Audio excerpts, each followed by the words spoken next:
השם, גם יעלו נשמת כל מתם ישראל, גם לעילוי נשמתם. Ça s'appelait La vie Meir et Nissim. Meir et Nissim. Je sais pas, ils devaient avoir à peu près une vingtaine d'années. Comme ça. Ouais. Ah, c'est une raclée. Bon, Baruch Hashem, on a fini le premier chapitre. On arrive au deuxième. Quelle page? La médaille. Tu es la médaille? Avance, avance. On c'est le deuxième. Voilà. Ah, Perek Sheni. Perek Sheni. Ouais. J'ai lu même Noël dans la paracha Veira. Veira, c'est une des belles parachas. Ah ouais. Riche, très riche. Et chaque année, je le lis, je relis, et chaque année, je trouve quelque chose de nouveau. Au moment où son fils Yitzhak est ligoté, il parle à son père, serre-moi bien, je connais, lâche-moi bien, de peur que j'en passe sous le Corban. Et Rabbi Keba, il met en dessous, c'est de là qu'on voit que s'applique le kavod que l'enfant doit donner à ses parents. Ouf, à partir de là, c'est marqué. À partir de là, s'applique cette loi-là. Je trouvais ça prenant. Au point de laisser sa vie pour honorer son père. Il faut donner du kavod à son père. En compte un peu. Comment c'est profond. C'est beau, hein? Mais là, c'est une phrase à peine. Il y a plein de choses autour qui. Oh là. Rabbi Kiba, à partir de ce moment-là, c'est là que s'applique la loi que son fils, garçon, doit respecter son père. Kavod à son père. C'est l'analyse, la Keda. C'est pas le récit. Il y a le récit, et après, l'analyse. Il y a une vingtaine de questions chocs qui sont posées, et l'analyse. Dans quel gmar?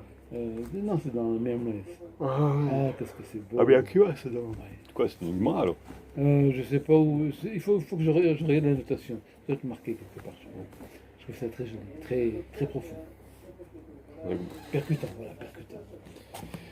Perek Sheni, deuxième chapitre. Baruch Hashem. עוד להיות האדם דומה לקונו בסוד מידת הכתר. C'est-à-dire, encore une autre trajectoire, une autre façon d'être ressemblant, de ressembler à son créateur. C'est quoi le kono? Kono, celui qui nous a acquis, qui nous a créé. Ça veut dire créateur. Ah, c'est créateur. Tachel, c'est le créateur. Ça veut dire Kone Shamim Vaaretz. Kono, c'est l'iknot, non? Oui, mais ça veut dire quoi l'iknot? Dans le sens quoi? acquérir. Acquérir. C'est quoi le grand acquéreur? Celui Kinyan, celui qui nous a créé, ça veut dire. C'est mieux. C'est mieux qu'acheter. Kone Shamim Vaaretz, c'est écrit sur Akadosh Baruch Hu, il est Kone Shamim Vaaretz. Il a acquis le ciel et la terre. Ça veut dire quoi? Il les a acquis. Ça veut dire il les a créés. Qui peut acquérir? Qui peut acheter le ciel et la terre? Il les a créés. Midat HaKeter. Il y en a qui sont dans les nuages, mais ils n'ont rien acquis du tout. Ouais. Midat HaKeter. Maintenant, les chapitres qui suivent, ils vont tous aller selon cet ordre-là. C'est-à-dire, il y aura les sphères. Il y a Keter, il y a 11 sphères, 10 qui sont 11 en fait. Keter, Chochma, Bina, Da'at, Chesed, Gura, Tiferet, Netzach, Hod, Yesod et Malchut. Et là, le livre il commence par Keter, la plus élevée. Et au fur et à mesure des chapitres, il va parler des sphères qui descendent, qui vont en descendant. Keter, c'est la plus élevée. La plus proche de Akadosh Baruch Hu. La plus élevée, oui. Plus proche d'Akadosh Baruch Hu. La plus proche de Ensof. Ça fait froid dans le dos, Ensof. On va, le Ensof, jusqu'où on va. le Or Ensof, le Ensof, ça désigne Akadosh Baruch Hu. Bon. Et fais attention. Quand on parle de Keter, c'est-à-dire la couronne en fait en français. Quand on parle de la couronne, comme ça, Keter, ça désigne en fait le plus élevé. Tsarich, chez Yubo, Kama Goufé Peolot, chez Maïkar Anaga. Il faut qu'il y ait quelques principes de conduite, d'actes de conduite, chez Maïkar qui sont l'essentiel de la conduite. Anaga, la grana, c'est comment gérer sa conduite. Arishona. Anaga, c'est. Comment on dit en français? Comportement. Comportement, voilà. Non, mais Anaga, c'est pas être Nagout. Nagout, c'est comportement. Anaga, c'est comment gérer, comment diriger son comportement. Un manig. Oui, voilà, c'est ça. Alors, Manhig, celui qui dirige. Qui dirige. Alors, c'est la même idée. Anaga, c'est la trajectoire sur laquelle on veut diriger son comportement. Tu comprends? C'est pas le comportement lui-même, C'est la façon, vers quoi on tend. D'accord? Quels sont les principes de conduite? Arishona, Akolel Takol, qui inclut tout, qui inclut tous les autres. Alors fais attention, dans la fin du dernier chapitre, je rappelle, le 13e trait de caractère, le dernier, c'était écrit aussi qu'il est Kolel Akol. Akolel. Le Kolel, tu sais ce que c'est Kolel? Tu as Gematria, par exemple, Gematria 14, et tu as le Kolel. Celui qui, si tu veux, comme l'assiette, qui réunit tout, qui fait de tous les éléments une salade. Oh, ok, mais je n'ai pas compris le système. Quand on dit Kolel, tu rajoutes un, n'est-ce pas? C'est quoi Par ce exemple, 1? on est une classe. C'est quoi ce 1? Il y a, je sais pas, vient? ce 1, c'est l'unité. C'est ce qui unit C'est l'entité. L'entité, voilà. Ah, ouais, ok. Si par exemple, il y a ici 30. Et pourquoi on doit rajouter l'entité? Pourquoi? L'entité, si tu veux, c'est un petit peu le principe, le sens, le dominateur commun, C'est ce qui réunit C'est tout. ce qui ferme tout ça. Voilà. Si je te donne un exemple, la salade. Tu as des petits morceaux de tomates, des petits morceaux comme ça. Prends un morceau par morceau. Ça, bon, c'est des morceaux. C'est pas une salade. Mais si tu les mets dans un keli, dans une assiette ou quoi, et tu la désignes par le mot salade, Okay. donc c'est un morceau de salade. Donc, Non, c'est pas un morceau de salade, c'est un morceau de je sais pas quoi, de moutarde, de quoi. Mais étant donné que c'est inclus dans la salade, ça s'appelle un morceau de salade. Si on a un groupe d'étudiants, alors c'est pas des gens qui sont éparpillés, comment dire, l'un à droite, l'un à gauche, sans aucun sens. Non, on est dans un endroit qui nous réunit, une classe qui nous donne, et dans lequel on a un but commun, dénominateur commun, tronc commun. Et il faut toujours rajouter cette entité-là, toujours. Pas qu'il faut, c'est le sens des choses. C'est pas quelque chose qui est touffu, complètement dispersé, sans aucun principe, sans aucune finalité. Même de la gamatria, ça se rajoute. Ça. C'est un peu le sens caché de la gamatria qui est le kolel du gamatria. Quand on dit kolel, quand le cheshbon, le compte, il nous arrange pas, on ajoute un kolel. On ajoute encore un, tu comprends? Mais en réalité, le kolel, il a un sens élevé. Il réunit tout. Tu avais un nombre qui est 438, ou je sais pas quel nombre. Et le kolel, en fait, il donne un sens d'entité à tout ça. Tu comprends? Donc c'est pas stable, c'est pas quelque chose qui est juste pour arrondir le compte, quoi. Alors ici, il explique que Akol la kol, Arishona kolet akol. Donc elle a une force supérieure à toutes. Non seulement elle est supérieure à toutes, mais en plus elle inclut. Ça veut dire, celui qui a la hanava, la modestie, on va parler de la hanava, parce qu'il continue. Imidata hanava. Hanava, c'est la modestie, j'ai oublié de signaler. Donc la hanava, en fait, elle a une ségoula qu'elle inclut toutes les qualités. Toutes les qualités. Tu comprends? Il y a un passage qui dit Ekev Anava Yirat Hashem. Ekev Anava Yirat Hashem. Alors, Ekev, ça veut dire après. Mais ça veut dire aussi talon. Ekev, ça veut dire aussi après. En conséquence de, par suite de. Comme Regel, c'est en face. Quand on dit par exemple Ekev à Troufash ou Lakar, par suite du médicament qu'il a pris, ou il ne pas. Ekev à Kesef ou Kibel, mais à Medina, ou Shkia, Ekev, ça veut dire par conséquence de. Mais ça veut aussi dire le talon. Alors quand on dit Ekev à Nava, Yirat Hashem. Ça veut dire dans un premier sens, c'est la modestie. Ça veut dans un premier sens dire, par suite, par conséquence de la modestie, on reçoit de la crainte du ciel, mais dans le sens figuré, entre guillemets, c'est-à-dire le talon de la modestie, c'est la crainte du ciel. Ça veut dire que si tu dessines la modestie, elle est élevée, c'est un être qui est normal, élevé, et son talon qui est le bas, c'est Yirat Hashem. Donc la modestie, elle est beaucoup plus élevée. Ekev Anava, Yirat Hashem. Le talon, seulement le talon de la modestie. Et c'est grâce à ce talon-là que la modestie, non. Que la modestie. Tiens. Tiens, c'est sûr. C'est sûr. Ça veut dire ça. Ça veut dire ça aussi. Tu peux c'est une métaphore que tu ramènes. C'est vrai. Le sens, tu veux, la base de la Hanava, c'est Yirat Hashem. C'est vrai. C'est vrai ce que tu dis. Celui qui n'a pas de Yirat Hashem, il n'a pas non plus de Hanava. Mais bon, la Hanava, ça sauve beaucoup. Beaucoup de gens que tu vois qui sont modestes, et tu sais qu'ils n'ont pas de Yirat Hashem, tu arrives à le percevoir par certains mifranim, tu verras qu'à certains stades, ça tient pas. Voilà. À certaines épreuves, certaines situations énervantes, ou des quiproquos, souvent des situations qui mettent la personne dans le coin, qui la poussent à... Tu as peur de Akadosh Baruch Hu? On craint tous Akadosh Baruch Hu. Tu as peur ou tu as peur? Bien sûr que je crains Akadosh Baruch Hu. Pas craindre. A peur, ça veut dire quoi, peur? Non, j'ai pas peur, je crains, dans le sens où, tu sais, On peut pratiquer Torah Mitzvot sans avoir peur de Dieu. Ça va on peut, mais Ça il va faut, pas. comment, c'est pas que ça va Ça, pas. ça c'est là se travailler, ça. On doit avoir peur de Dieu. C'est qu'il faut pas avoir trop peur de Dieu, il faut avoir un peu peur de Dieu. Il faut avoir peur de Dieu à la base, Si tu fais mais ne pas concentrer son service divin sur la peur de Dieu. C'est-à-dire, la peur de Dieu, elle doit exister comme les fondations d'un immeuble. Mais tu ne peux pas habiter dans des fondations, il faut un immeuble. Tu comprends? La base, ce qui fait que l'immeuble ne croule pas, ne s'écroule pas, c'est parce qu'il y a des fondations. L'une des fondations les plus importantes, c'est la crainte d'Akadosh Baruch Hu. Mais celui qui n'a que la crainte d'Akadosh Baruch c'est Hu, pas suffisant. c'est pas suffisant parce qu'il ne travaille que par la peur. Et c'est en fait, le Rishi Chouran, il explique que c'est une étape nécessaire, pas suffisante, mais nécessaire. Celui qui aime Hachem, mais qui ne le craint pas, alors le Rishi Chouran, il explique qu'en réalité, il va aimer Hachem, mais parfois, il s'aventurera dans... Il va commettre une faute, il n'aura pas peur de la faire. Pas seulement des fautes, mais la façon d'approcher d'Hachem, de s'approcher d'Hachem, ça va être une façon qui peut être effrontée parfois.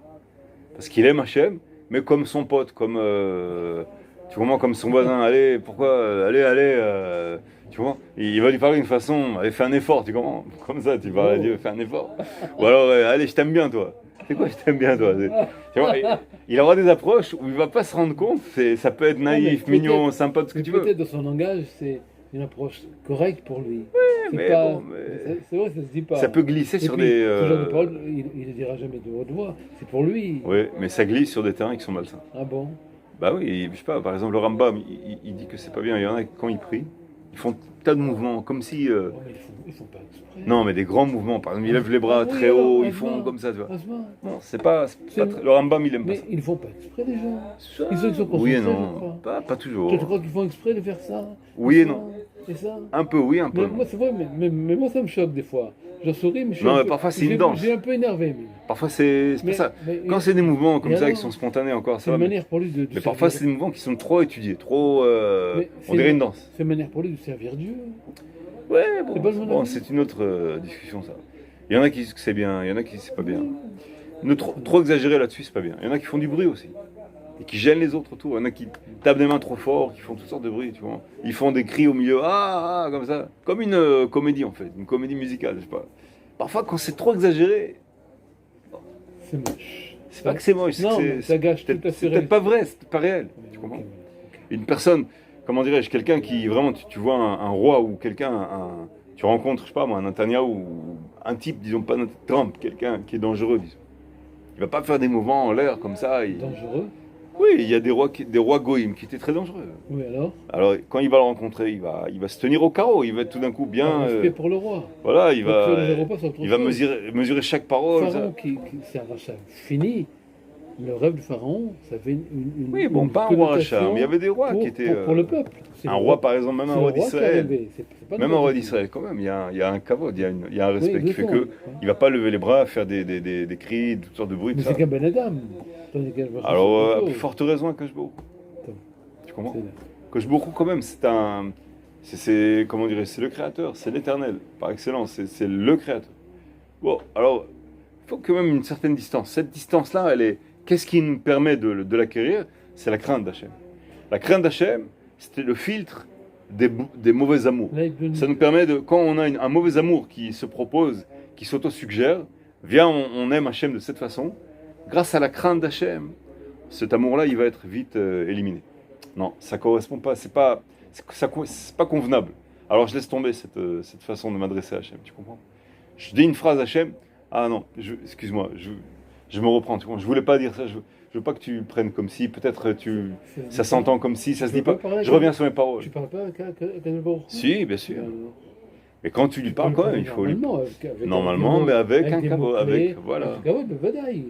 Mais tu parles Khofshi, Khofshi, dans un sens. comme à ton père.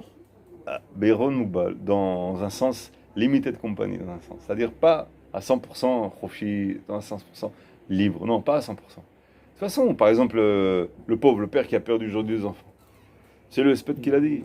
Il a perdu ses enfants, c'est des jeunes hommes qui devaient marier.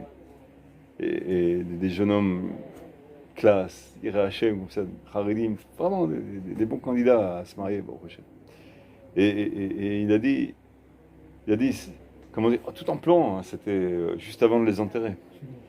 Et il a dit, le mérite que j'ai eu de vous éduquer, le mérite que j'ai eu de vous éduquer comme ça, tu vois, parce que, donc il fait très attention à ses paroles. Et sa femme. On n'a pas vu sa femme, je sais pas vu. Mais regarde, une personne, quand il lui arrive un malheur pareil, comme il parle avec Akash Baruch Hu, il sait qu'Akash Baruch Hu, il fait tout, il est à l'origine de tout, et tout ce qu'il fait, c'est bien fait, c'est Dayana Emet, etc. Ça a été fait pour le bien. Donc il fait très attention à ses paroles, il était en pleurs, complètement en pleurs, mais ses paroles, elles étaient mesurées, elles étaient pondérées, c'était classe, c'était bien, elles étaient complètement maîtrisées. Francophone? Non, un Thémani, un Israélien yéménite. Ah, c'était admirable de le voir. Mais, je veux dire, dans ce sens-là, celui qui parlait avec son voisin, qui lui a, je sais pas moi, qui lui a détruit son plafond ou quoi, mais tu peux faire attention. Tu comprends? On parle pas comme ça avec Koshbo. Et même lui, il va se rendre compte. Mais si quelqu'un, je sais pas moi, il vient de très loin, de très très loin, quelqu'un qui a pas connu du tout ni la religion, il a été Tinok Shenishba, un bébé il a découvert à 20 ans qu'il est juif, tu comprends? Vécu chez des goïms, avec des gauchos, tout ce que tu veux. Tout d'un coup, il se dit, ah, il a découvert Dieu, il commence à parler, bon, mais quand même, je fais des bonnes choses, quoi, tu pourrais pas faire autrement. Pour lui, c'est bien peut-être pour lui. Oui, pour lui, Que parce pour qu'il est lui. d'un niveau très bas. Que pour lui. Bon, parce qu'il n'a pas un amour filtré. Et c'est quoi ce filtre-là qui lui permet d'avoir une approche qui est correcte, qui est convenable? C'est la crainte d'Hachem. Ça lui permet de créer un climat qui est barré, qui est sain, qui est correct, qui est convenable, entre lui et Akash Baruch Hu. De manière à ce qu'il soit en dessous d'Akash Baruch Hu, qu'il ait la bonne position par rapport à Akash Baruch Hu. Tu comprends? Qu'il ne se sente pas toujours en train de, comme les prolos qui sont toujours contre le pouvoir, tu comprends? La bonne mentalité gauchiste en France, là, toujours contre le pouvoir, les riches, contre les pauvres dans des boîtes. Alors il faut être contre le pouvoir, sinon tu es pas C'est pas dans le moule. tu es un bourgeois. Comment dirais-je? Tu es contre les gentils. Ouais. Bon, ils ont des caricatures comme ça. Alors eux, je sais pas moi, tu les entends parler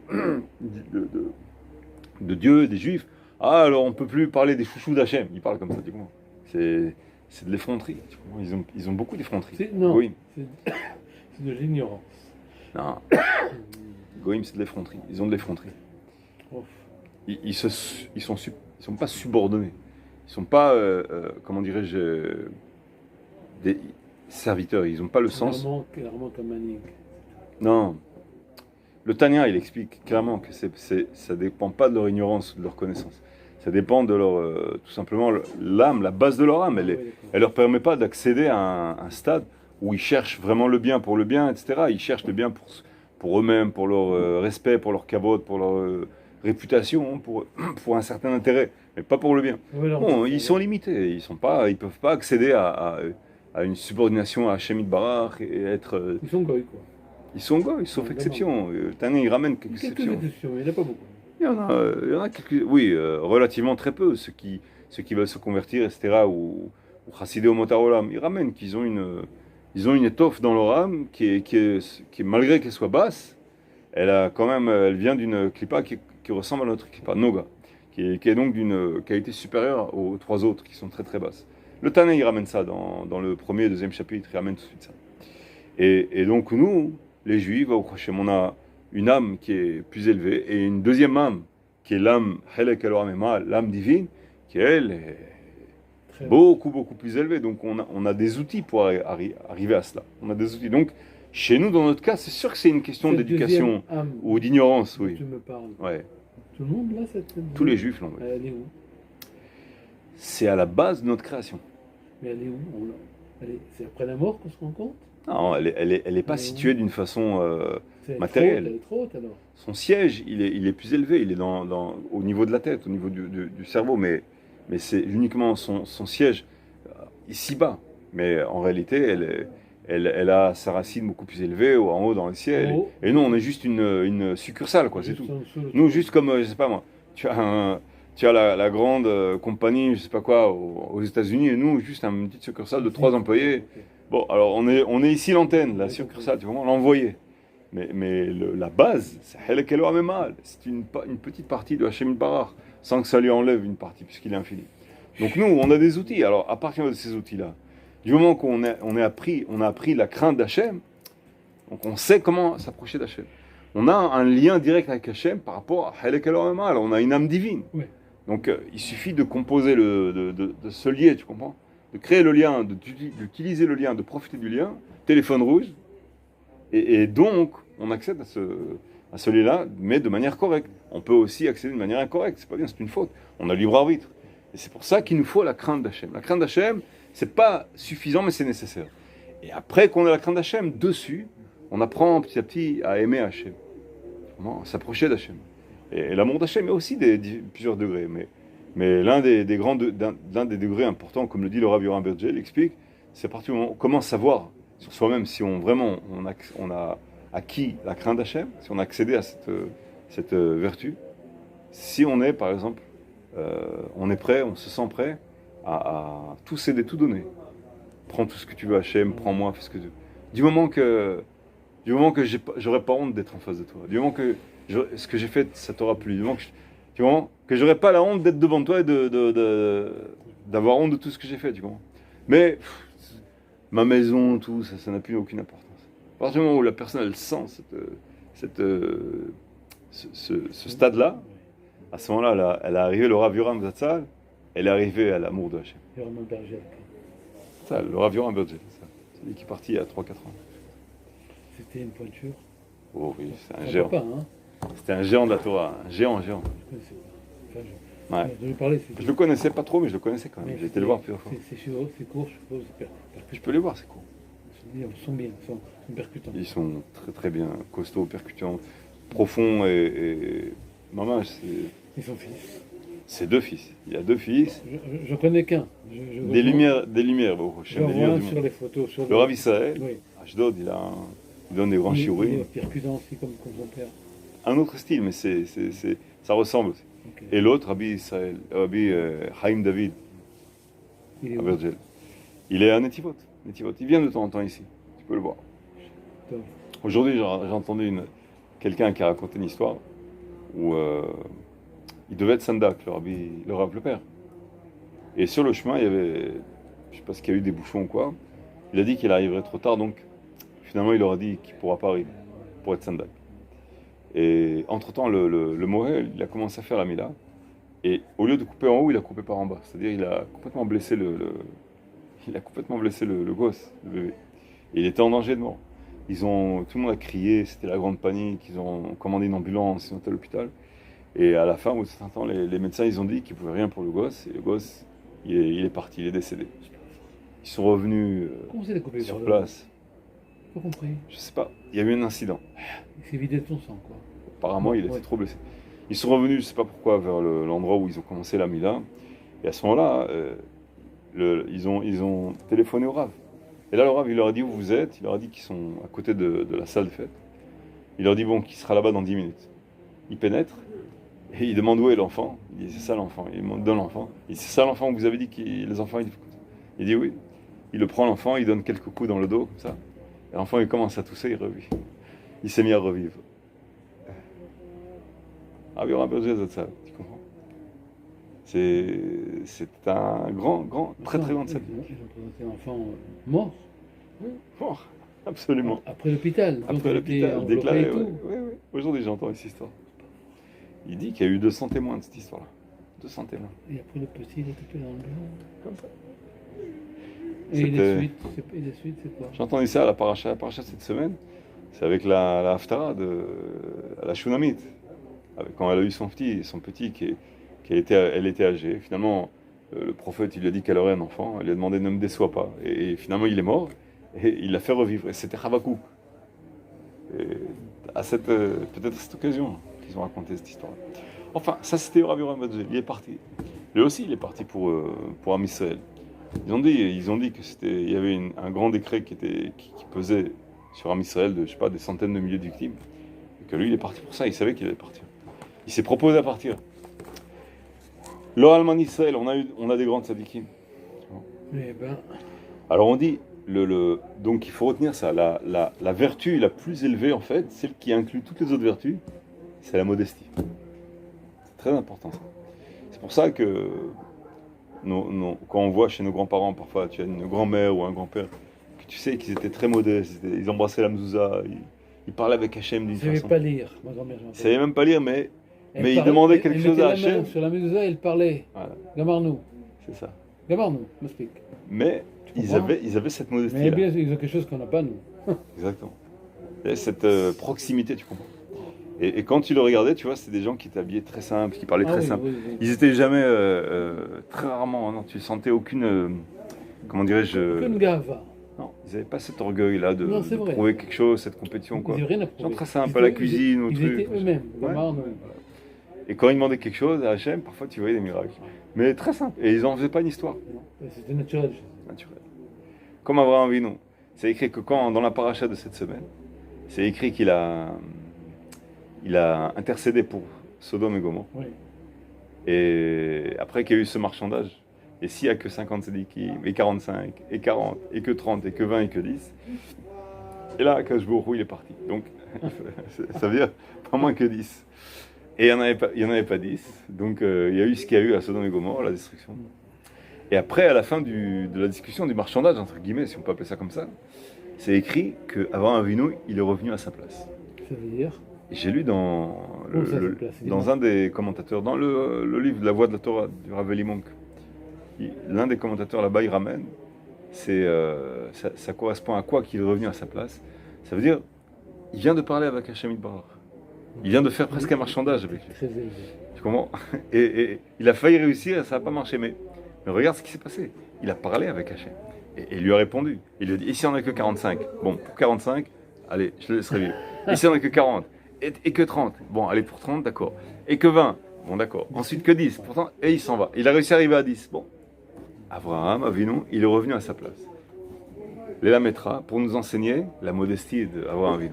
Il a parlé Que quel bien jour qu'il a parlé avec quelqu'un Oui, directement oui. et qu'il a fait un marchandage et tout ça, à la fin, aucun orgueil, rien. Il n'a pas été, quand tu te rends compte, j'ai parlé à Kajbourou, tout ça, comme ça. Non, rien. Même pas dans son cœur, il a rien ressenti de ce côté-là. Son but ultime et unique, c'était de sauver Sodome et Gomorrhe. Il n'a pas réussi, bon, tant pis, c'est tout. Il est revenu à sa place, ni venu connu, tant pis. Et donc, c'est pour nous apprendre ce petit passouk-là qui a l'air d'être de trop, en fait. Bon, c'est sûr qu'il rentre à sa place, où tu veux qu'il aille. Non, à sa place, spirituellement parlant, il n'a pas senti d'orgueil à Il ça. n'y avait pas de gave. Voilà. C'est important. Voilà, c'est joli. Tu comprends? Et ça aussi, c'est une épreuve. Comme ça, sans ni venu connu, disons, sans faire attention, c'est une épreuve en quelque sorte. Une autre personne, tout de suite, ah bon, alors puisque j'ai parlé à Kajbourou, ça y est. Embrassez-moi la main. Shaot Kabbalah, maintenant, je reçois à partir entre 5h et 6h. Alors la queue, c'est là-bas, et puis c'est bon. Bon, non, ça c'était pas avant. Alors, Rekshiana Kol et Takol, la première vertu qui inclut toutes les vertus. Imidata Anava, la modestie. Mipene Shei Tluya Baketer, elle dépend de la couronne. Keter, c'est la sphère la plus élevée. Tu m'as dit, Sheare Himida al Kol Amidot Ve'ena Mit'alet ou Mitgaet Lemala. C'est la vertu qui est au-dessus de toutes les autres vertus. Et elle ne s'élève pas, elle ne s'enorgueillit pas au-dessus des autres. Bien qu'elle soit au-dessus des autres, elle ne s'enorgueillit pas. Ce n'est pas une raison pour qu'elle soit élevée. Omnam, yoredet ou mistakelet lemata, c'est-à-dire, cependant, malgré qu'elle soit la plus élevée, elle regarde toujours et fréquemment vers le bas. Zeh mishne ta'amim. Et cela, c'est pour deux raisons. Ha'ehad, la première raison, shehu bosh leistakel besibato, c'est-à-dire, elle a honte de regarder en haut, c'est-à-dire c'est une marque de modestie, de subordination. On ne regarde pas en haut dans le sens, pas pour parler à Hachem, mais d'une façon, un regard qui est orgueilleux, quoi, qui montre, voilà, quelqu'un qui regarde de façon, non, il baisse ses yeux. Tu verras souvent, il y a des gens, naturellement, ils baissent leurs yeux. C'est une marque de modestie aussi. Et là, Aïchad shu bosh mistakel besibato, et là, Matzilo, mabit bo tamil le'etivo. Mais il laisse que Hachem, Ma'atzilo, Ma'atzil, c'est Dieu. C'est Dieu qui va le regarder. Pourquoi? Pour l'influencer, pour lui envoyer des abondances, de bonnes influences, tu comprends? Les tivos pour lui faire du bien. Mais lui-même, étant donné qu'il est plus bas que Kajbourou, et que Kajbourou le regarde lui-même, Mabid Batartonim, lui il regardera vers les inférieurs. C'est là-bas qu'il dirigera son regard. De cette même façon, tu vois, ça ressemble à ce qu'on avait pris dans le premier chapitre. Tout de suite, il ramène ça à nous. De la même façon, nous, comment on doit faire? Tsarir shivosh mistakel, il faut avoir honte. Il faut qu'il ait honte, la personne elle ait honte de regarder vers les hauts, vers en haut, les Yidigaot pour s'enorgueillir. Pas qu'on regarde de toute façon, tu comprends? C'est-à-dire, si j'étais Chazve Shalom, à la place d'Hachem, moi je ferais plutôt comme ça. Non. Baruch Dayanem, Akol Tova. Tu comprends? Ce qui fait Hachem, d'abord, accepte. C'est un axiome, tout est pour le bien. Et là, Tadir, Istakel et Tzadmata, mais fréquemment, il regarde vers le bas. Pourquoi? La frit atzmo, kol ma shiuchal. Pour se diminuer, comment dirais-je, pour se comparer par rapport aux inférieurs. Pour appartenir à l'inférieur et non pas essayer de faire croire qu'il appartient au supérieur.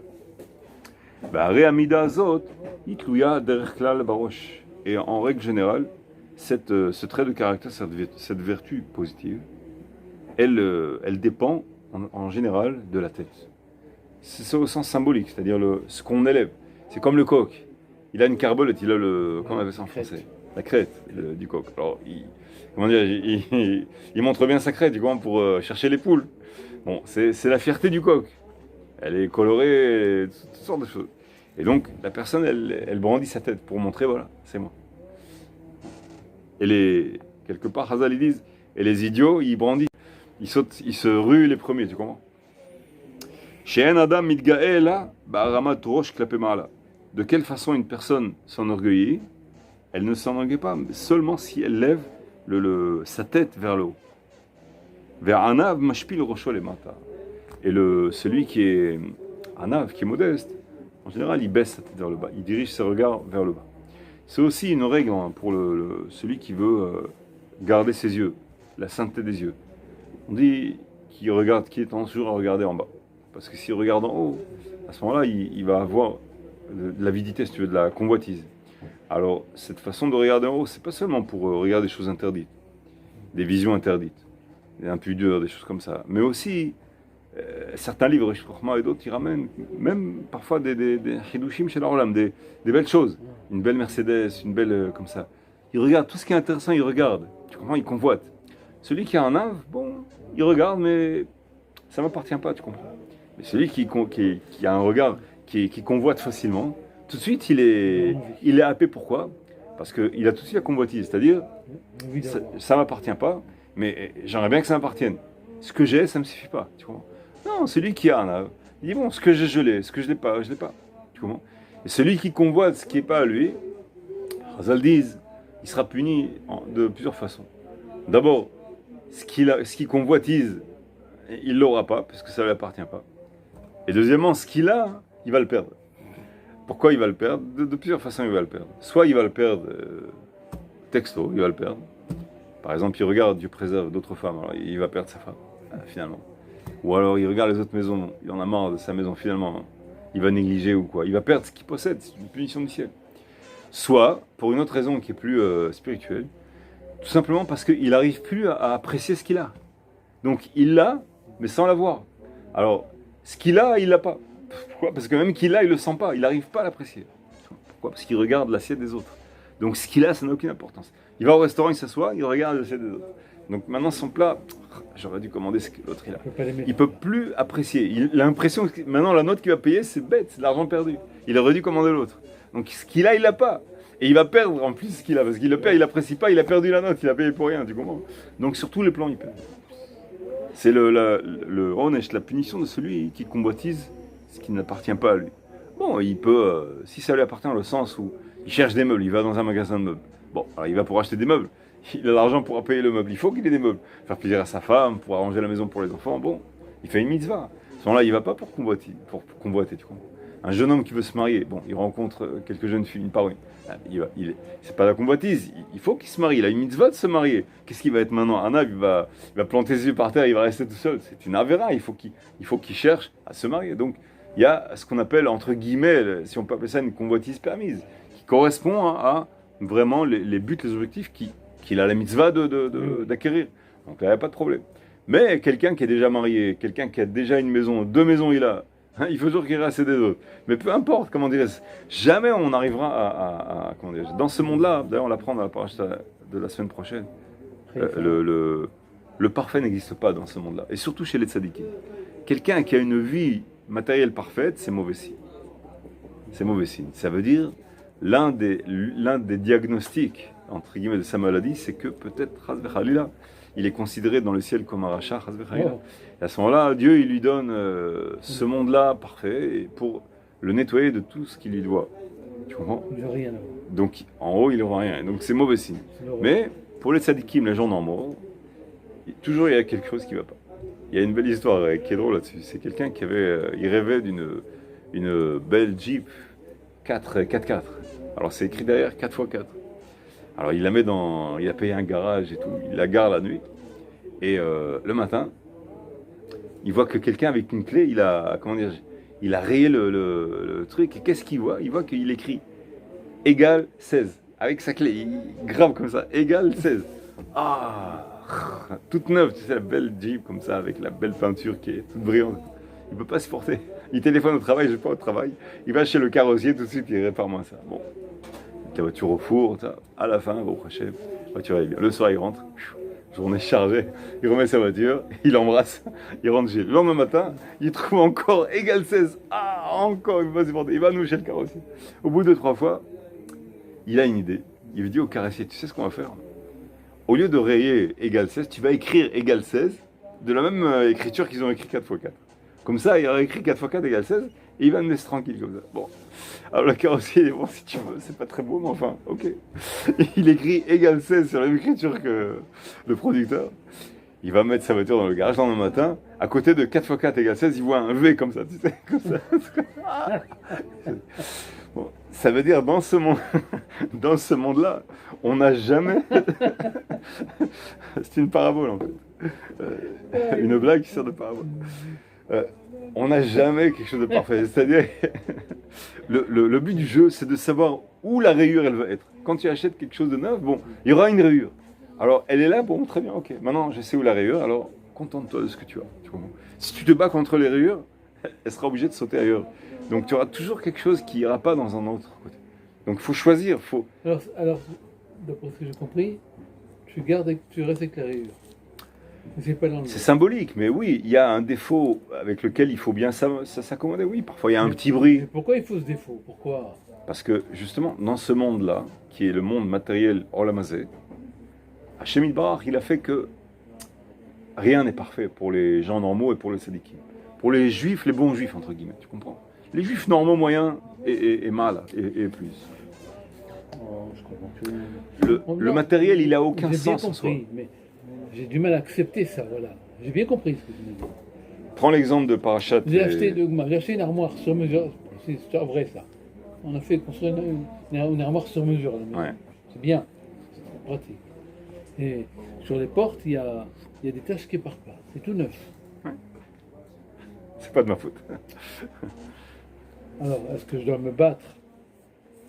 Ça dépend de ta femme. Pour essayer de me faire échanger la porte? Si tu t'accommodes avec ça, pas. laisse tomber. Et si je me bats pour ça, c'est une erreur de ma part? C'est pas que c'est une erreur, c'est que automatiquement. Je suis pas un sadique parce que je fais ça? Non, Ça rime pas dans ce sens-là. C'est neuf. Hachem, il veut pas que pour ton bien, il veut pas que le monde soit parfait. Le monde matériel. Donc c'est normal quelque part. C'est normal quelque part. Si tu peux t'y accommoder, accommode-toi. Si tu peux pas t'y accommoder, tu sais que ta femme, elle est pas contente. Alors fais une autre mitzvah. Rends heureux ta femme. Rends-la heureuse. Et change la porte. Mais toi, tu sais que, comment dirais-je, le mal, il va passer de là à ailleurs. Tu comprends? Donc il va aller ailleurs. Bon, allez ailleurs, ce sera la voiture qui va faire un bruit. Bon, la femme, elle s'en fiche que la voiture elle fasse un bruit, alors laisse tomber. Ok, quand il y aura un bruit dans la voiture, tu laisseras tomber. Quand il y aura une odeur, je sais pas, d'un évier, bon, bah, alors laisse. Il faut toujours quelque chose qui aille pas. Bon, répare-le parce que la femme et les enfants, ils sont pas contents, parfois tu n'as pas le choix. Mais sache en toi-même que si c'est un petit défaut auquel tu peux t'y accommoder, bon, alors c'est, entre guillemets, c'est le défaut Toran, c'est-à-dire le défaut qu'on est obligé auquel on est obligé de se faire. Il y a toujours un petit défaut. Tu achètes un habit, tout d'un coup, tu te rends rendu compte que c'est pas la poche que tu voulais, il y a plus, justement, la carte d'identité, elle rentre pas à fait, et puis c'est pas l'angle que tu voulais. C'est normal qu'on veuille quelque chose de bien, non? Oui, mais... C'est pas Yachnia, c'est Stradash. C'est pas la question. Étant donné que j'ai payé pour cet habit, ou j'ai payé pour cette voiture, ou j'ai payé pour cet appartement, ou cette armoire, mon sentiment est que, ma guiali, je le mérite. C'est-à-dire, j'ai payé, j'ai droit. Bien sûr. Tu comprends? En réalité, c'est vrai dans notre esprit, dans notre logique. Mais dans le sens de la providence divine, c'est pas du tout évident. Hachem Itbarach, il nous a donné cette parnassa. Même que j'ai travaillé, même que je l'ai eu d'une façon honnête ou méritée, malgré tout, c'est un cadeau. Parce que même une personne qui travaille, il y en a qui travaillent, qui sont sous-payés ou mal payés ou pas du tout payés, tu comprends? Il y en a qui investissent dans un magasin. Et ils sortent avec faillite, avec des pertes. Ils ont travaillé. Tu comprends? Donc, c'est pas évident que ce qu'on est, c'est mérité. Le fait d'aller vers le vendeur et dire, mais écoute, tout ça, d'une façon agressive, entre guillemets, c'est une connotation qui montre en fait qu'à l'intérieur, j'ai l'impression que je le mérite, j'ai payé, j'ai droit. Bon, il faut aller le voir, parce que malgré tout, peut-être qu'on peut arranger, d'accord? Mais, comment dirais-je, sache que c'est pas du tout évident qu'il le répare, c'est pas du temps, il va peut-être te baratiner n'importe quoi, il va peut-être s'esquiver, il va peut-être être malhonnête. Et s'il est malhonnête, bon, à Koletova. À Koletova, ça veut dire, il faut toujours un certain stade se dire, bon, à Koletova. Tu n'as jamais été roulé par quelqu'un. Bon, ça arrive. Et comment ça se fait? C'est pas possible, j'ai payé. Donc j'ai droit. Et il m'a roulé quand même. Alors, il y en a qui se diraient, et où est le Dieu dans tout ça? Chas Shalom. Je veux dire, une réaction qui est humaine, tu comprends? Mais Dieu, il est de mon côté, tu comprends? Alors qu'en réalité, Dieu, il est de mon côté, oui. Mais c'est Dieu qui a fait ça. C'est Dieu qui m'a envoyé ce type-là qui est 80% honnête, 60% honnête, je sais pas moi, 30% honnête. Ça dépend. Ça dépend de mes mérites à moi. Mais le fait que j'ai été acheter quelque chose, le lait, il est comment dire, à peine je le mets dans le verre, ça, il est esquinté. Ah, c'est pas normal. Puisque j'ai payé, j'ai droit à du lait qui est bon, il faut absolument. Le absolument, il est déplacé. Tu comprends? Ok, va, change le lait, d'accord. Mais sache que le fait que le lait, il ait été esquinté, c'est Hachem. C'est Hachem qui l'a fait. Alors, même si j'arrive à le changer, mais le fait d'être obligé d'aller retourner au magasin et de changer ça aussi, c'est du temps perdu. Tu vois, comment ça se fait? Ça aussi, c'est ce qu'on appelle des épreuves, des souris, des petites souffrances. Alors, il y a des petites souffrances et des plus grandes souffrances. Alors, on préfère que ce soit des petites souffrances. Tu comprends? Pas des souffrances comme le pauvre aujourd'hui que j'ai été voir à l'enterrement qui a ses deux fils. Tu comprends? Alors, si je sais qu'il y a des petites souffrances, si je dis Akol et Tova, Kaparat Avonot, ça veut dire Hachem Itbarach, il a converti une souffrance qui est plus élevée, qui est plus forte, qui est plus grosse, beaucoup plus douloureuse, en quelque chose de petit. Et comment cette conversion elle va marcher? Le fait que je l'accepte volontairement et que je dise Akol et Tova, Baruch Hashem. Comment dire, j'ai acheté une armoire, je l'ai payé comment dire, je viens de finir à payer, tu comprends? Et encore, j'ai des tachloumim, chaque mois je dois les payer pendant 6 mois encore, tu comprends? Et déjà il y a un problème, elle n'est pas encore arrivée, tout ça. Akol et Tova, Baruch Hashem, Kaparat Avonot. Le fait que j'ai dit cette phrase et le fait que je l'ai vraiment accepté dans mon cœur, à l'intérieur, tu comprends, plus ou moins bien, disons, ça permet de catalyser, d'augmenter, de décupler, de multiplier l'épreuve. Cette épreuve, elle avait un poids d'1 kilo, elle devient 10 kilos. Donc ça remplace une épreuve beaucoup plus douloureuse parce que je l'ai reçue volontairement. J'accepte que Hachem, il est en train tout le temps de juger. Il veut me faire du bien. Et il ne veut pas que j'ai une épreuve douloureuse. Alors il cherche quelque chose qui va être acceptable, matériel, supportable, tu comprends? Si je le comprends, ce code intrinsèque-là, implicite, alors je dis Akol et Tova. Je sais que Hachem, il m'a fait une ristourne, il m'a fait une Tova, il m'a fait quelque chose, une déduction, tu comprends? J'ai payé 10% seulement. Alors je dis Toda Rabba. Et quand je dis Toda Rabba, égale 100% au lieu de 10%. Tu comprends? Mais si j'ai dit non, c'est pas possible, dis merci si les 10% ils descendent. Ça devient 5, ça devient je sais pas quoi, tu comprends? Parce qu'ils n'acceptent pas. Alors il faudra encore 10%. Alors, et encore 10, et encore 5, et à la fin, il arrivera à 100%, mais avec souffrance et sueur, etc. C'est pas dommage. Donc, dans ce sens-là, le monde matériel, non, le but du monde matériel, c'est pas pour avoir les bonnes conditions de travail, d'habitation, de ça. C'est pas le but. Le but, c'est s'en servir pour Avodat Hashem. Bon, alors, quand on est en plein travail, tu es en pleine usine ou quoi, il y a un verre qui se renverse, bon, bah, tu comprends, c'est quoi ce verre-là? Mais le verre, il était là, comment ça se fait? Bon, on est en plein travail, ça ne m'intéresse pas, c'est ta fête, c'est secondaire. Puisqu'on est en plein travail.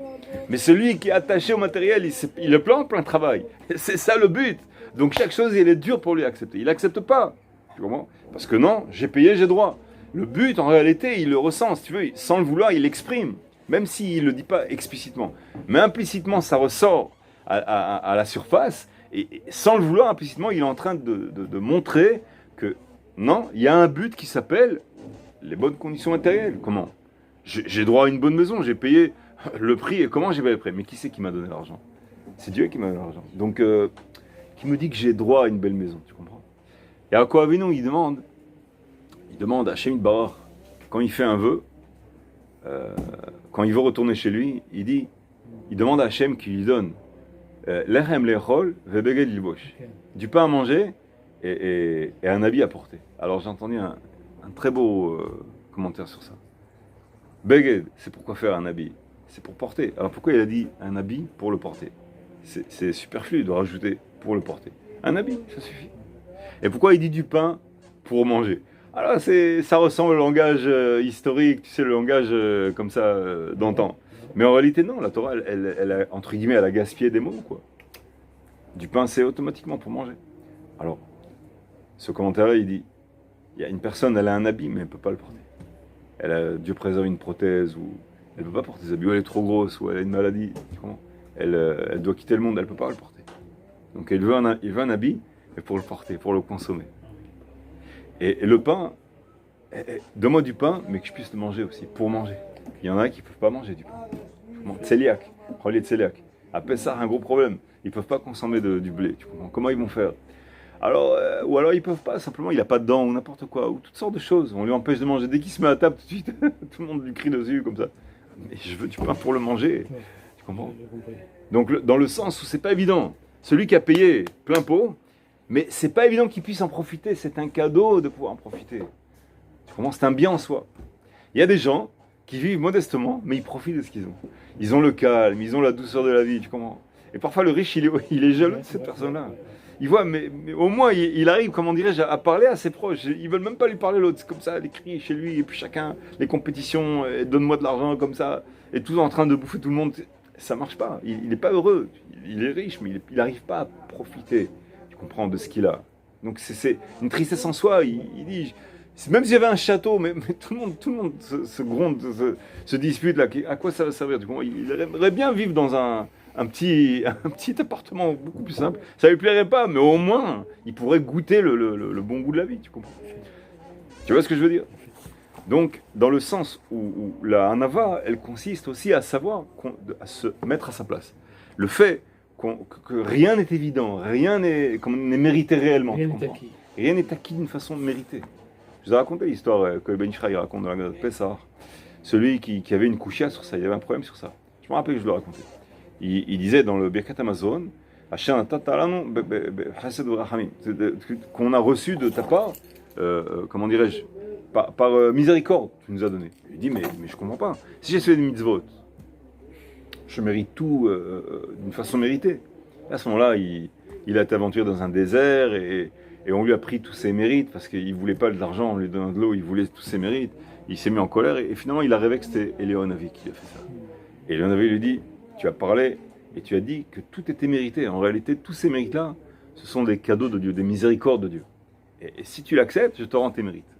Et donc en vrai, il a accepté, il a récupéré ses mérites, mais il a compris cette leçon de modestie, que même si une personne, elle s'est donnée à fond, mais c'est pas évident qu'elle puisse récupérer des mérites et des bien-être et comment, toutes sortes de choses qu'elle décide sur elle-même. Magiali, je le mérite. Non, c'est pas évident. Si Hachem Yitbarach en décide autrement, on se subordonne, on accepte la volonté de Hachem. Toujours, elle est mieux choisie que pour nous. C'est ce qu'on avait dit aussi une fois, quand on fait une prière, quand tu demandes quelque chose. Tu demandes par exemple un bon khatan pour ta fille, Bezrat Hachem. À ce moment-là, tu vois un bon jeune homme qui a l'air bien, tout ça. Tu dis, Hachem, je voudrais que ce jeune homme il soit le khatan de ma fille. Toujours, c'est bien de finir cette prière-là en disant, Atov be'anecha ta'aseh. Ce qui est bien à tes yeux, fais-le. Tu demandes ce que tu veux, cette belle maison, ce bon khatan. Mais ce qui est bien à tes yeux, à toi, fais-le. Pas à mes yeux, à moi. Ce que je vois, ça m'a l'air à 300% très bien. Mais si je me trompe, peut-être que c'est non seulement même pas 1%, peut-être c'est négatif, c'est moins 50%, on va savoir. Atov be'enecha ta'aseh, mais Hachem Yitbarach, ce que j'ai dit, pourvu que ça corresponde à ta volonté. Si ça correspond à ta volonté, mato. Sinon, ce que j'ai dit, comment dirais-je, efface tout. Je reviens sur ma parole. C'est ta volonté qui a priorité sur la mienne. Tu comprends? Ça, c'est Anava. Anava. Il comprend que sa place, elle est... On est des aveugles avec des yeux, on a des yeux, mais on est aveugle en fait. Hachem, il voit toujours mieux. Ce qui se passe, et comment on sait ce que Hachem, il veut? Par la réalité. Et la réalité, elle ne correspond pas à notre volonté souvent. Alors on se met en colère. La colère, c'est un signe qu'il n'a pas assez de émouna. Il n'a pas assez de Hanava. Parce qu'il ne croit pas que la réalité qui exprime la volonté de Hachem, elle est supérieure, elle a le pas sur sa volonté à lui. Tu comprends ce que c'est la modestie? C'est beaucoup d'approches, d'angles d'approche pour comprendre qu'est-ce que c'est la modestie par rapport à Hachem. Donc, on regarde vers le bas. Pourquoi? Parce qu'il a honte, premièrement, de regarder vers le haut pour ne pas s'enorgueillir. Et deuxièmement, il regarde beaucoup vers le bas pour appartenir aux inférieurs. Et, comment dirais-je, en général, celui qui lève sa tête, c'est, comment dirais-je, en général, c'est par la tête. Alors, j'ai un ami, il m'a dit, souvent, tu vois que dans le manque de pudeur, souvent, c'est par la tête aussi. Les maquillages, la perruque, toutes sortes de choses, toutes sortes de plumes comment, pourquoi? Parce qu'une personne, elle veut ressortir, elle veut, regardez-moi, regardez ma belle pudeur. Tout le monde veut regarder sa pudeur. Tu comprends, la pudeur, le but de la pudeur, c'est qu'on ne me regarde pas. Mais là, bon, alors, c'est une façon de lever la tête aussi. Bon, c'est symbolique. Mais toujours la personne, il faut qu'elle soit, comment dirais-je, qu'elle accepte d'être effacée. Tu comprends? Quelqu'un qui l'a offensé, qui l'a vexé, le Ramban, il ramène ça. Il dit, toujours, il faut avoir le réflexe de dire, à dignito, c'est lui qui a raison. Celui qui m'a offensé, tu sais quoi? Si il m'a offensé, c'est Hachem qui l'a envoyé. Même s'il a tort. Je sais qu'il a tort. Mais le fait, la Gemara avait dit, j'aurais voulu avoir que ma récompense elle soit avec ceux qui ont été accusés à tort. Parce que c'est une grande mitzvah, entre guillemets, un grand mérite d'être accusé à tort. C'est une grande humiliation. Et l'humiliation, elle nettoie les fautes, elle donne les fautes de celui qui l'a humilié. C'est énormément de choses. Après, il peut le refuser aussi et ressembler à Kosh Baruch Hu. C'est un tremplin vers le haut. Donc, celui qui a été humilié, comment dirais-je? C'est Hachem qui l'a envoyé. Comme il a dit, le roi David, il a dit, son Ramatkal, son chef d'armée, quand il a vu Shimi Ben Gera qu'il a insulté, qu'il a l'animeret de 7, il l'a traité de tous les noms. Le chef des armées, il voulait brandir son épée, il dit laisse-moi lui couper la tête, laisse-moi le tuer. David me l'a dit non, rengaine ton épée. Hachem Amar Lo Kalel. C'est Dieu qui l'a envoyé pour m'insulter. Et à ce moment-là, Chachamim, ils disent que c'est à cette seconde-là, à ce moment-là, qu'il a mérité d'être le quatrième pied de la mer Kava. Il y avait Abraham, Yitzhak et Yaakov, et lui, David Amelech, il est devenu le quatrième. Au moment où il a dit c'est Dieu qui l'a envoyé. Donc tu vois ce mérite-là. On a parlé de ça aussi. C'est dans l'Écoutez Moharan, Torah Dalet, je crois. Il appelle ça Déa. Déa, il appelle ça. C'est le fait de toujours amener et de réunir la volonté de Hachem à la miséricorde. Même qu'il y a quelque chose de dur. Comme cet homme que je t'ai dit aujourd'hui, qui parlait, il pleurait ses enfants. Qu'est-ce qu'il a fait? Il a dit, j'ai eu le mérite de les... C'est incroyable ce qu'il a dit. Tout le monde pleurait, même moi je veux. J'ai eu le mérite de les élever. Le din, la rigueur qu'il a frappé, comme ça d'une façon tellement dure, il a rendu ça une miséricorde. Il a réuni la rigueur à la miséricorde. Et c'est ça le déa. Et l'écouter à Moharan, il explique que c'est le niveau le plus élevé. Il n'y a pas de niveau plus élevé que ça. Donc ça découle de la modestie, de la émouna, la forte émouna. Elle donne la force de la modestie et c'est un tremplin vers le haut, très haut. Comprends bien, Jacob? Très bien, très bien. Continue. En savlan ve'anav kelokenu bemidat haketer. Il n'y a pas plus tolérant, patient, ve'anav et modeste que notre Dieu, l'éternel notre Dieu, bemidat haketer, dans la sphère de Keter, la couronne. Shei tachlit harahamim, que c'est la finalité de la miséricorde. Velo ikanes lefanam shu pegam. Velo avon, velo din, velo shum mida monnaat melashkiach ou lashpiat. Et encore une autre recette, une formule, une autre trajectoire positive proposée, c'est que cette personne, quand par exemple elle va vouloir faire une mitzvah, on va souvent essayer de l'en décourager. Il dit mais qui te dit que ça vaut le coup? Qui te dit qu'elle est méritante cette personne? Bon, parfois ils ont raison, mais souvent ce sont des suggestions du mauvais penchant. Alors, d'emblée, il va toujours essayer, a priori, d'empêcher ces mauvaises suggestions-là de pénétrer dans son cœur. Il va comprendre que c'est le mauvais penchant. Comme par exemple Abraham Avinu. Quand Dieu il lui a dit « Va, fais monter ton fils sur l'Holocauste », à ce moment-là, le Midrash il raconte que pendant des jours, il a été avec son fils Ishmaël, avec Eliezer et son fils Yitzhak. Et que, entre-temps, il y avait même le Hetza lui-même qui s'est déguisé en vieillard et qui dit mais tu es fou, comment dirais-je, je sais ce que tu vas faire, tu vas tuer ton propre fils et tout. Tout ça, en fait, ces suggestions-là, ce sont des freins. Et ces freins-là, c'est le mauvais penchant qui essaie d'empêcher. Et le Rabbi dit Veloï kanes lefanav shum pegam, et que ne rentre pas dans son cœur, dans ses oreilles, shum pegam, aucun défaut, shum avon, aucune faute, velodin, et aucune rigueur. Veloshum mida monat, et aucun facteur qui va l'empêcher, le hashgiar, le hashpiat, c'est-à-dire d'influencer en bien, de faire des dons, comment dirais-je, de donner aux autres, et de donner des bonnes influences, de s'investir sur les autres, de perdre son temps sur les autres, tu comprends? Car tzarich ha'adam, sheshum siba sheba'olam lo timna'ehu melehetiv.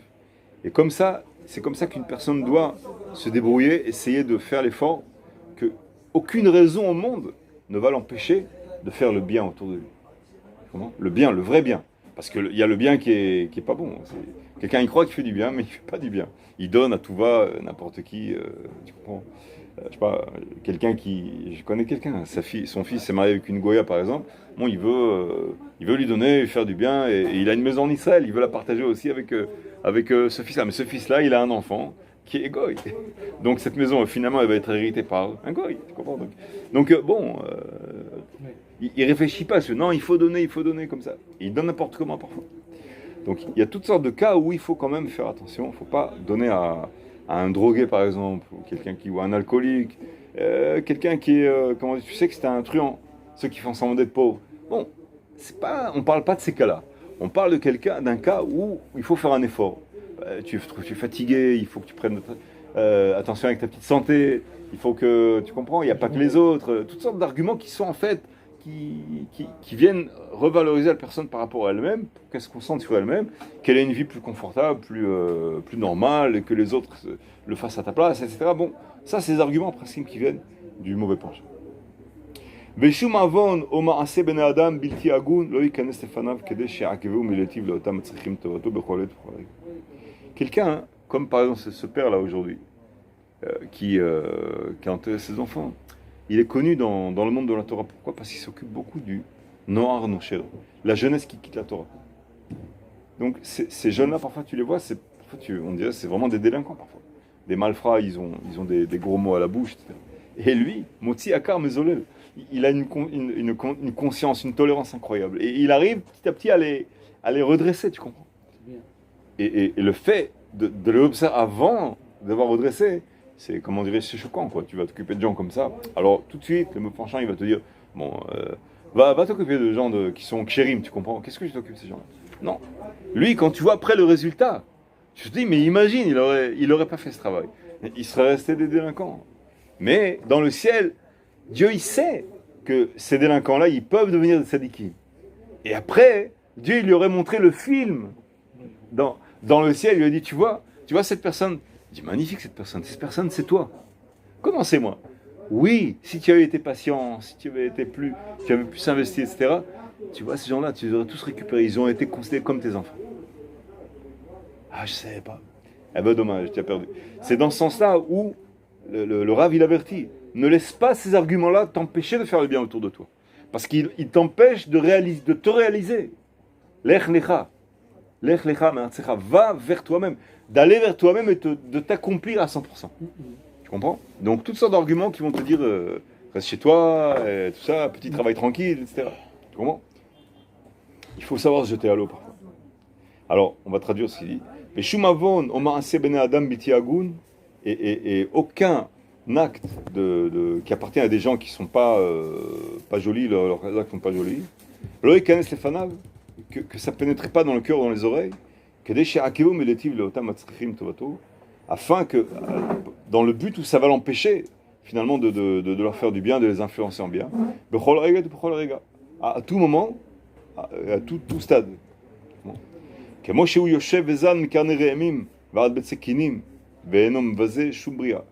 Comme à l'exemple de Akadosh Baruch Hu, que lui, Akadosh Baruch Hu, il nourrit, il fait vivre, Mikarne Re'emim, des cornes du Re'em, c'est un animal, il a des cornes qui sont sur sa tête. Bon, la corne du Re'em, entre guillemets, c'est une créature comme les autres, Alors il dit, qui c'est qui la nourrit, qui c'est qui la rend forte? C'est Hachem. Tu vois qu'il nourrit tout, même les choses qui, apparemment, bon, il n'aurait pas de cornes, qu'est-ce que ça ferait? Bon, non. Hachem, il nourrit tout, même si par exemple, ça a l'air superflu. Ve'ad betsekenim, jusqu'aux œufs des poux. Dieu, il les nourrit, tu comprends? Quel rapport? Dieu, l'infinie grandeur, comment dirais-je, l'infinie bonté et élevée et l'intelligence. Qu'est-ce qu'il a à faire toute la journée? Il a que ça à faire de nourrir des œufs de poux? Non. Tu vois que Dieu, il est modeste, il est arnave. Même les œufs des poux, il les nourrit, il les fait vivre. Donc si Dieu, il fait vivre les œufs des poux, toi, tu peux pas, comment dirais-je, perdre un peu de temps pour, comment dirais-je, aider un jeune à redresser sur le bon chemin, etc., à lui expliquer. Comment dirais-je, fais-moi plaisir. Arrête de descendre tes grands chevaux et, comment dirais-je, si Dieu il nourrit les œufs des poux, alors tu peux perdre 5 minutes ou une demi-heure ou une heure de temps en temps et faire plaisir à Dieu, tu comprends? Donc dans cela, il nous avertit, tu vois la modestie de Hachem Yitbarach. Ve'enom vasé shumbria. Et malgré qu'il nourrit même les créatures les plus basses, les plus insignifiantes, tu comprends? Eh ben, il les humilie pas. Il leur montre pas, tu vois, je te nourris, il leur fait pas honte. Il les nourrit de façon complètement naturelle. Au point où les créatures, parfois même, elles oublient complètement que c'est Dieu qui les nourrit.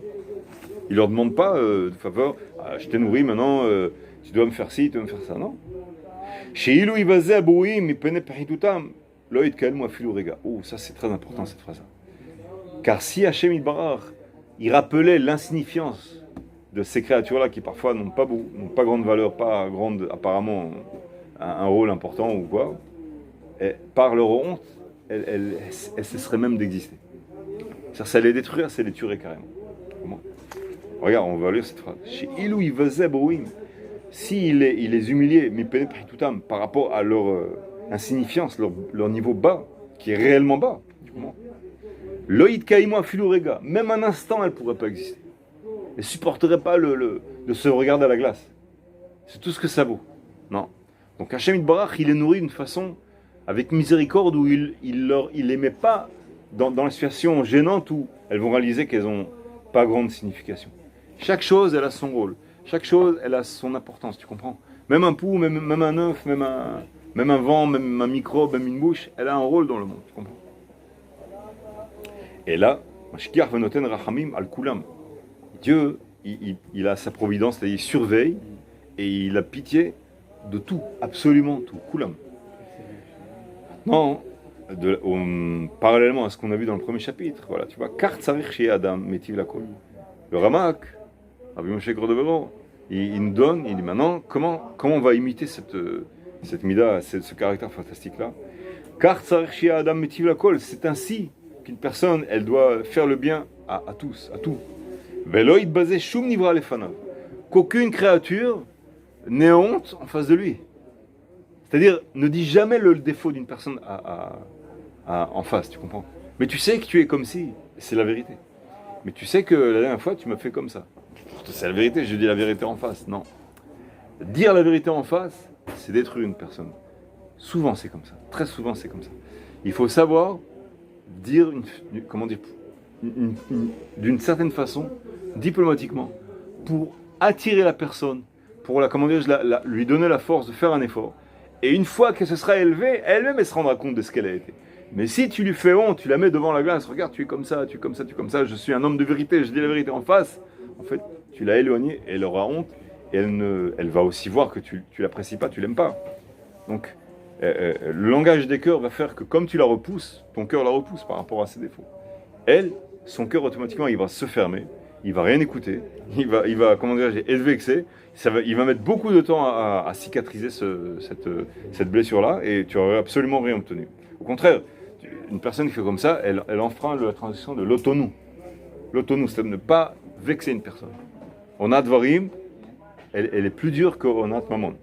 Vexer une personne, c'est-à-dire blesser le cœur d'une personne, c'est considéré comme plus grave, comme plus difficile à réparer que de blesser une personne dans son argent. L'argent, tu peux lui rendre l'argent et lui demander pardon et c'est tout. Mais blesser une personne, pour réparer ça, c'est parfois pratiquement impossible. Allah, chez Bekalot, même la créature la plus légère, la plus insignifiante, chez Tiem Meot Hashuva Be'anav, quelle est la plus haute importance à ses yeux? Modestie. Veyiten Da'ato Aleha, et qui, comment dirais-je, qui ne se sentent pas impatients à à se concentrer, à donner de l'attention à cette créature-là. Observez, comme le roi Salomon, il apprenait la chokhma des fourmis, la zrizout, c'est-à-dire le fait d'être enthousiaste à travailler sérieusement de la fourmi. Donc, tu vois qu'il s'intéressait à chaque petite créature de rien du tout.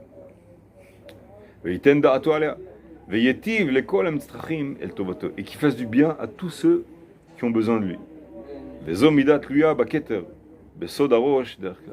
Et ce trait de caractère-là, magnifique, il dépend de la sphère keter, la couronne.